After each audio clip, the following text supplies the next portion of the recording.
В днешното видео ще поговорим какво представлява митническия тарифен код, за какво се използва, откъде можем да го вземем, защо митническите агенти ни го искат, защо един път ни искат HS код, друг път говорят за код по тарик, трети път чуваме код по комбинираната номенклатура. Изобщо какви са тези понятия, за какво ни служат и как да се справим в процеса на митническо оформяне тогава, когато най-често или митницата, или митническите агенти ни ги искат, за да попълнят митническите декларации по внос или по износ.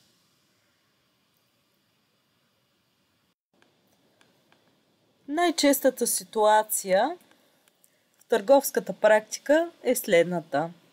Поръчали сме определена стока, примерно от САЩ, искаме да внесем ролкови кънки в България.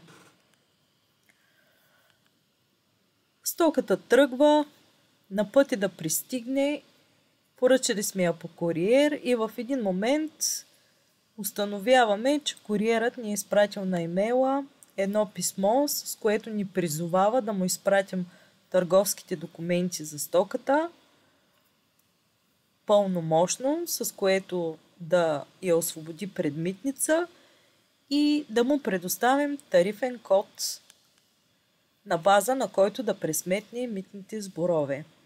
И тук всеки един вносител се сблъсква с ситуацията да търси въпросният тарифен код.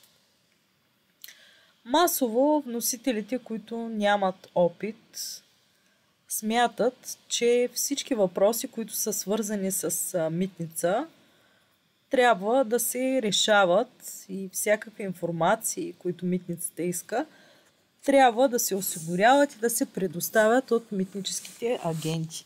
Обаче по отношение на тарифния код това не е така, защото задължение на вносителя и износителя на стоката е да определи тарифния код, да го предоставим на митническия агент. Тъй като определянето на тарифния код има сериозни последствия и ако не е правилно определен, и тези последствия се носят от износителя или от вносителя. Т.е. митнически агент декларира от името на износителя или вносителя, но не носи отговорността за декларирания код. И ако кодът е грешен, последствията се стоварват на главата на вносителя или на износителя. Най-често проблемите са при внос. Ако тарифният код е грешен, какво може да се случи?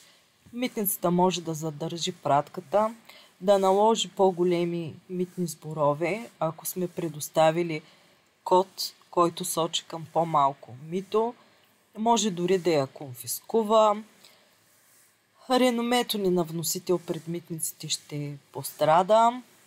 Ако тарифният код е неправилно определен, можем да се сблъскаме с ситуация, в която има нетарифни мерки, примерно импортни квоти.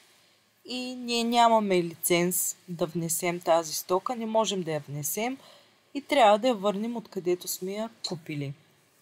Други проблеми, с които може да се сблъскаме, е да определим такъв тарифен код, който е грешен, но който да ни отведе до плащане на по-голямо мито от това, което би било дължимо, ако тарифният ни код е правилен.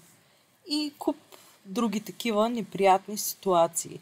Тоест въпросът с правилното определене на тарифния код, особено при вноса, където се налагат мита, тъй като в Европейския съюз няма износни мита, митата са вносни, този въпрос е много централен и може да доведе до негативни последици за нас. Всеки вносител, всеки търговец трябва да разбира важността на правилното определяне на митническия тарифен код и да може да реагира при един такъв предстоящ внос. Въпросът е какво представлява тарифния код и защо един път ни искат HS код, друг път ни искат код по комбинираната номенклатура, друг път ни искат TARI код.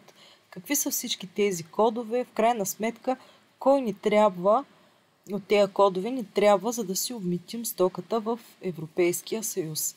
Нека да започнем първо с това какво представляват тарифните кодове. Тарифните кодове са част от тарифните номенклатури. Тарифните номенклатури това са едни големи списъци с стоки, които са групирани по раздели, групи, позиции и подпозиции, като принципа на групиране е от общото към частното. Нека да разгледаме. Това е комбинираната номенклатура на Европейския съюз. Първо виждаме, че тя се състои от 21 раздела. Живи животни, продукти от растителен произход, мазнини, масла, минерални продукти и така нататък. Всеки един раздел, нека да вземем примерно кожи, кожухарски изделия, се подразделя на глави. Кожи, кожени изделия, кожухарски кожи и облекла. Тези глави още повече се конкретизират с така наречените позиции. Сурови кожухарски кожи, дъбени кожухарски кожи, облекла и така нататък. Още повече тези позиции се конкретизират. И така се върви от общото към частното. Тези позиции представляват тарифният код на стоките. Нашата внасяна стока попада,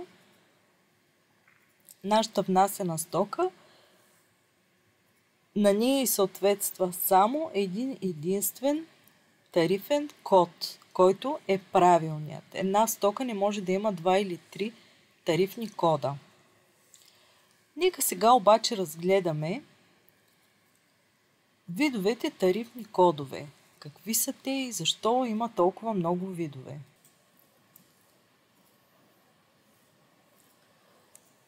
Така, видяхме, че тарифната номенклатура се състои от наименованието на стоките и от съответните числови кодове.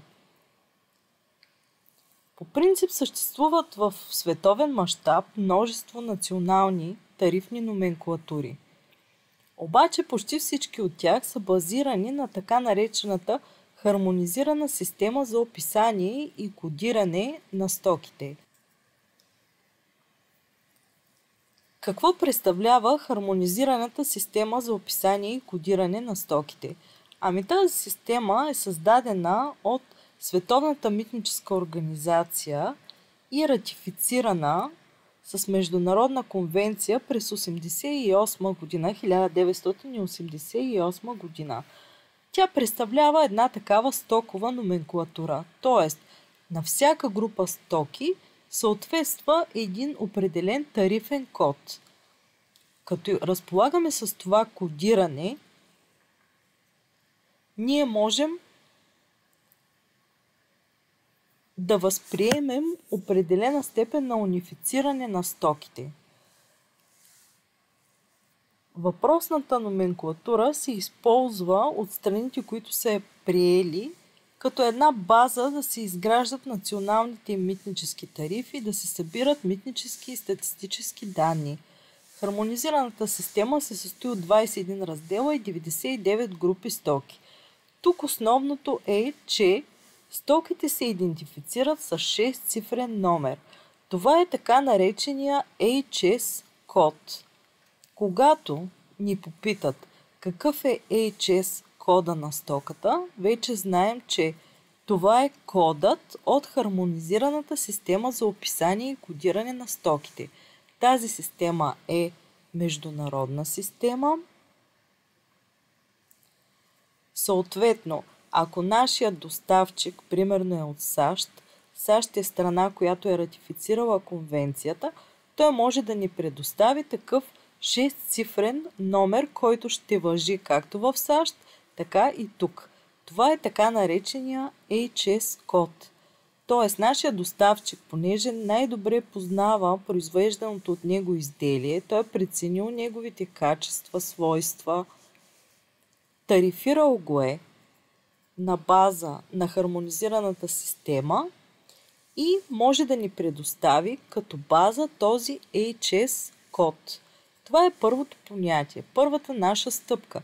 Когато митническият агент ни поиска тарифен код, първото нещо, което трябва да направим, е да се обърнем към доставчика ни, примерно в случая доставчика от щатите, и да поискаме от него така наречения HS код. Всички търговци са наясно с това понятие HS код и са наясно, че добрата практика изисква да ни го предоставят. Така, това е първата стъпка при определянето на така наречения митнически тарифен номер, който ни вълнува като вносители в Европейския съюз. Тоест, за вноса на нашите кънки искаме от доставчика в САЩ HS кода и чакаме той да ни го изпрати.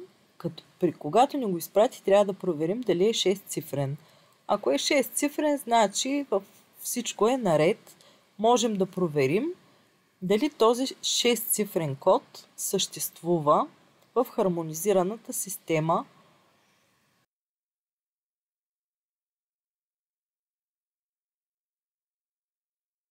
Ако ни го изпрати, значи всичко е наред, но само по отношение на това, че е изпълнил формално условието да ни изпрати 6-цифров код. Какво означава това? По принцип, не можем да се предоверяваме сляпо на код, изпратен от доставчика. Винаги трябва да следваме правилата за класиране на стоките в комбинираната номенклатура, за които ще говорим в отделно видео.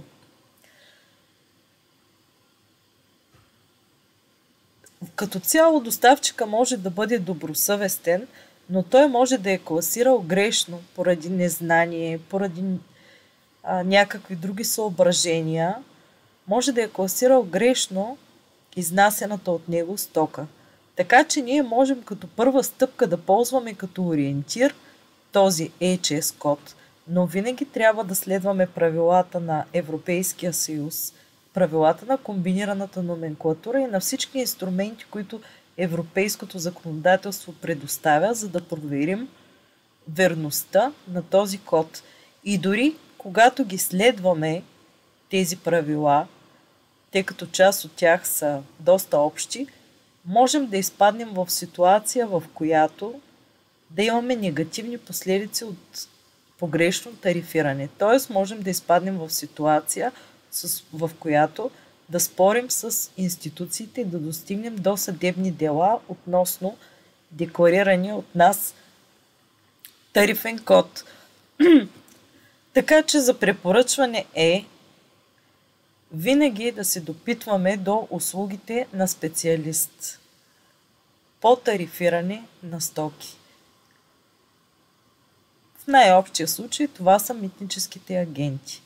Винаги трябва да познаваме свойствата и качествата на внасяната от нас стока, трябва да познаваме правилата за тарифиране и трябва да отделим много задълбочено време да изучим тези правила, да проверим всички бележки и забележки в комбинираната номенклатура за позициите и подпозициите, по които се тарифират стоките.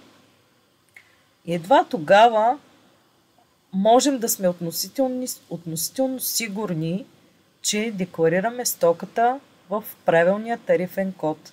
Тоест, като казвам, че първата работа е да се обърнем към доставчика, за да вземем HS кода, го казвам не защото това е основната и най-важна стъпка при тарифирането, а защото този HS код може да ни послужи като един ориентир.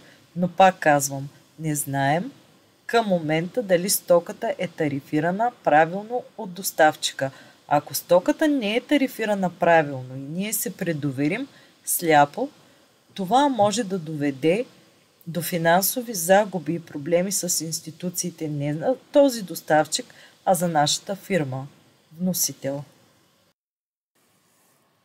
Така, нашия доставчик на кънки, в случая кънки за лед, ни е изпратил 6-цифрен код 950670 и казва, че това е нашия HS код. Какво правим от тук нататък? Влизаме в интегрираната митническа тарифа на Европейския съюз или така наречената тарифа ТАРИК.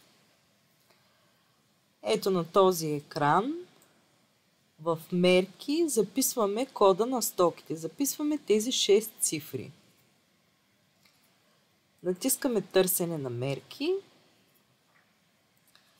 и установяваме, че този код ни показва следния текст. Кънки за лед и ролкови кънки, включително обувките, към които са закрепени кънките. Забелязваме обаче, че отдолу има още кодове, допълнителни цифри след 6-та цифра, които явно спомагат за тарифирането. И сега се чудим дали да дадем този код на митническия агент, достатъчни ли са тия 6 цифри или тук трябва да се сложат и тия 2 допълнителни. Изобщо затруднени сме как да отговорим на този въпрос. И на помощ ще ни дойде малко теорията относно това какво представлява общата митническа тарифа на Европейския съюз, какво представлява комбинираната номенклатура и какво представлява самият ТАРИК и кодът по ТАРИК. Колко цифри са и каква информация можем да извлечем от тях.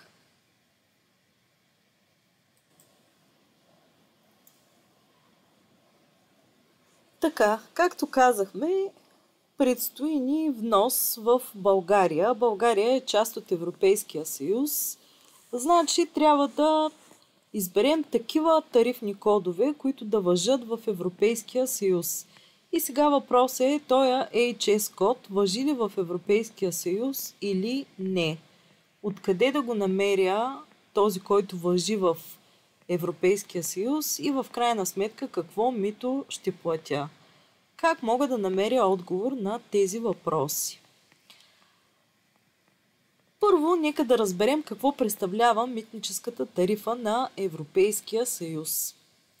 Съществува понятието обща митническа тарифа на Европейския съюз. Защо е обща тя? Защото това е митническата тарифа, т.е. митата, които се прилагат при вноса на стоки в Европейския съюз от трети страни. Както знаем, в Европейския съюз имаме свободно движение на стоки. Страните членки на Европейския съюз не си налагат мита една на друга, но когато стоки влизат в общността, им се налагат мита. Тарифата е обща, защото всички страни от Европейския съюз са възприели едни и същи мита. Митото, което ще се плати в България, е същото, което ще се плати в Полша, в Италия или в Германия. Окей, разбрахме какво е общата митническа тарифа. Явно има мита и явно има кодове на стоки, защото, както разбрахме, тарифните номенклатури служат да класираме една стока в определена позиция, да придобием тарифния ѝ номер и да видим на този тарифен номер какво мито съответства. Щом това е общия принцип, значи трябва да разберем от какво се състои общата митническа тарифа на Европейския съюз. От какво се състои? Тя се състои от номенклатура на стоките. Номенклатурата на стоките се нарича комбинирана номенклатура на Европейския съюз. Значи това е списъка с стоките и кодовете. Обаче в тарифата още се включват и размерите на митата, таксите, тарифни размери, споразумения, които е изключила общността. Самата работна тарифа, чрез която се класират стоките, е тарик, в която влязахме малко по-рано. Така, ние имаме HS кода. Сега трябва да намерим кода от комбинираната номенклатура. Явно, кода от комбинираната номенклатура, на него съответства съответното мито, което трябва да платим за вноса на тази стока. Какво обаче е комбинираната номенклатура? Тя пак е тарифна номенклатура, пак е списък с стоки, с кодове. Дори самата комбинирана номенклатура е базирана на хармонизираната система. Първите 6 цифри от кода на комбинираната номенклатура са от хармонизираната система. Тарифният код или кодът по комбинираната номенклатура е 8 цифрен. Първите 6 цифри са от хармонизираната система, като Европейския съюз добавя подраздели към тази хармонизирана система, които се наричат подпозиции на комбинираната номенклатура. Тоест, това е едно добавяне и конкретизиране на групите стоки. Още по-голямо конкретизиране на групите стоки. Още по-голямо разбиване на групите стоки. Така че 6 цифровия код вече става 8 цифров. И това всъщност представлява кода по комбинираната номенклатура.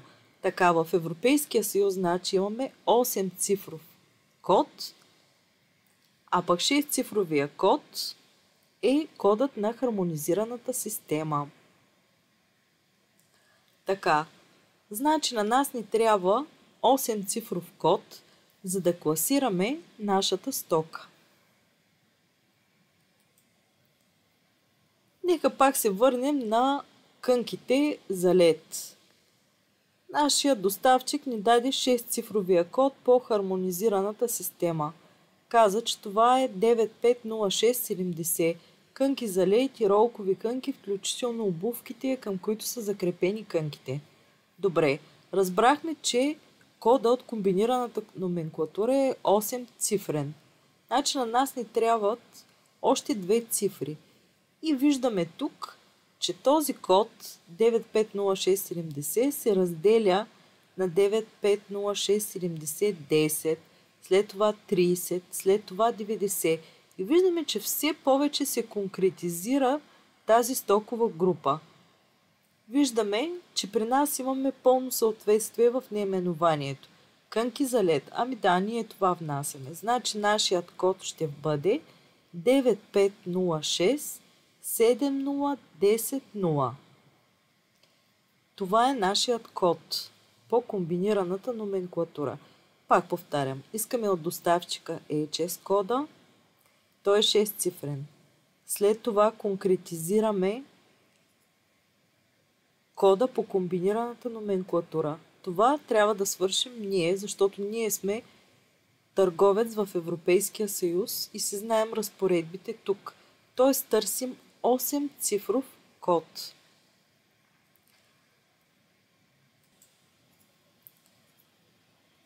Добре, обаче какво е кодът по тарик? Добре, комбинираната номенклатура, 8 цифри, знаем го този код. Митническите декларации обаче искат 10 цифрени кодове. Защо е необходимо такова още разбиване? Европейския съюз е решил, че ще създаде тарик. Това е така наречената интегрирана тарифа. Тази интегрирана тарифа включва в себе си комбинираната номенклатура плюс допълнителни подраздели, които описват различните специфични мерки на общността при внос. Примерно и всякаква друга информация, която е необходима за облагането и за мерките на търговската политика. Тоест, ако имаме тук някакви рестрикции, те ще станат ясни на ниво 10-цифрен код по тарик. Ако няма такива рестрикции, последните две цифри са нули. И сега как да разберем нашата цифра, нашата стока, какъв е 10-цифрения код по тарик?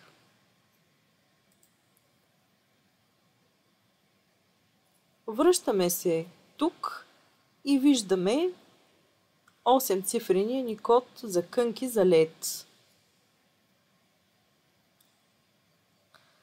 Разглеждаме, изброени са различни страни. Ние искаме да внасяме от САЩ. Гледаме тук САЩ някъде изброени ли са. Ами не са.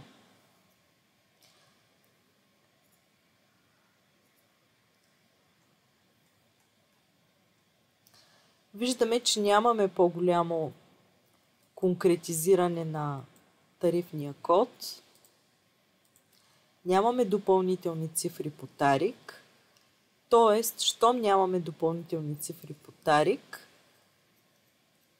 за нас остава кодът по комбинираната номенклатура. Ето, вземаме си тарифния код.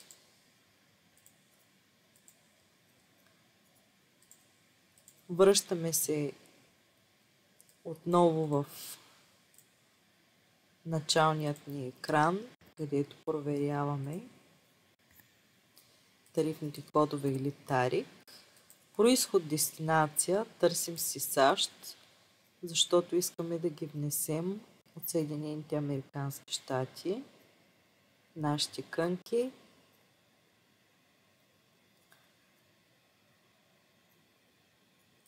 Ето Съединени американски щати. Слагаме референтна дата на търсенето. Ще ги внесем примерно другата седмица. Натискаме търсене на мерки.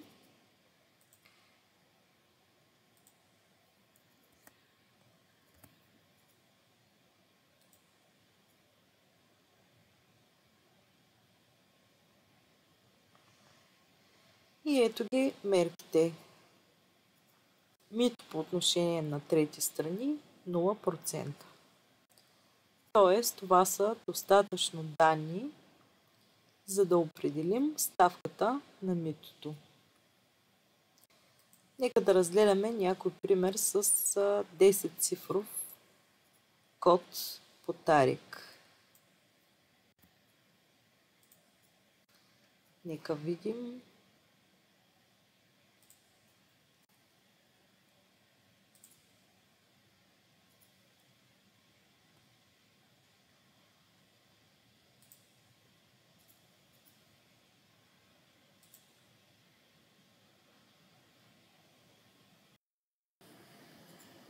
Ето, например, това е един тарифен код, който съдържа 10 цифри. Тоест, тук имаме конкретизация на ниво тарик, допълнителни 10 цифри, които още повече раздробяват класирането на стоката. В случая става въпрос за гриз от ечемик. Виждаме как започваме от позицията с 4 цифри, 1103. Отиваме на 6-цифровата позиция 1103-19 от други житни растения. След това сме на позиция комбинирана номенклатура от ръж или ечемик и отиваме на 10-цифровия код от ечемик. Ето това е един пример, в който имаме определени мерки на ниво тарик. И нека да обобщим още веднъж кой е митническият тарифен код, който ни трябва при вноса и от какво се състои той. Разбрахме, че митническият тарифен код при внос, който ни трябва, това е кодът по тарик. Когато нямаме конкретизация по тарик, подпозиция по тарик, последните две цифри са нули и използваме кода по комбинираната номенклатура. Тоест, кодът, който ни трябва по внос е 10 цифрен. И каква е неговата структура? Както казахме, първите 6 цифри отговарят на позициите от хармонизираната система. Позиция 1 и 2 показват главата от хармонизираната система, позиция 3 и 4 и подпозициите отговарят на цифри 5 и 6 от първите 6 цифри. Това е тарифния код от хармонизираната система, която е международната система за кодиране на стоките. На ниво Европейски съюз имаме две добавения на подпозиции. На първото ниво, това е на ниво комбинирана номенклатура. Това са цифри 7 и 8. Тук намираме размера на конвенционалното мито на Европейския съюз. И на ниво тарик имаме добавяне на още две цифри, 9 и 10. Там са описани допълнителните мерки. Антидъмпингови мита, селскостопански и други мерки. В нашия общ случай за тарифиране на стоката и за успешно попълване на митническа декларация ни трябва 10-цифрения код по тарик. И ето нашия конкретен пример – кънките за лед. По хармонизираната система имаме първите 6 цифри 950670. Тук можем да видим глава 9.5. Описанието е играчки, игри, артикули за забавление или части за спорт, техните части и принадлежности. След това отиваме на по-голяма конкретизация, на позиция 06. Артикули и съоръжения за физическа култура. Значи от играчки, артикули отиваме вече за такива за физическа култура. Следва следващата подпозиция, останалите две цифри. Кънки за лед и ролкови кънки, включително обувките, към които са закрепени кънките. Значи тук имаме една още по-голяма конкретизация на ниво хармонизирана система. И както казах, кодът, HS кодът го вземаме от доставчика. След това на ниво комбинирана номенклатура откриваме подпозиция точно кънки за лед. Уточнение на ниво Европейски съюз. Европейския съюз решава, че за него не е достатъчно кънки за лед и ролкови кънки, включително обувките, към които са закрепени кънките, и решава тази обща подпозиция да я раздели на още 3 подпозиции, както видяхме. Като всяка една стока е описана в отделна подпозиция. Нашата подпозиция в случая е 10 кънки за лед. И на последното ниво тарик видяхме, че нямаме специални мерки за кънките, заради това двете цифри, 9 и 10 остават 0. Това най-общо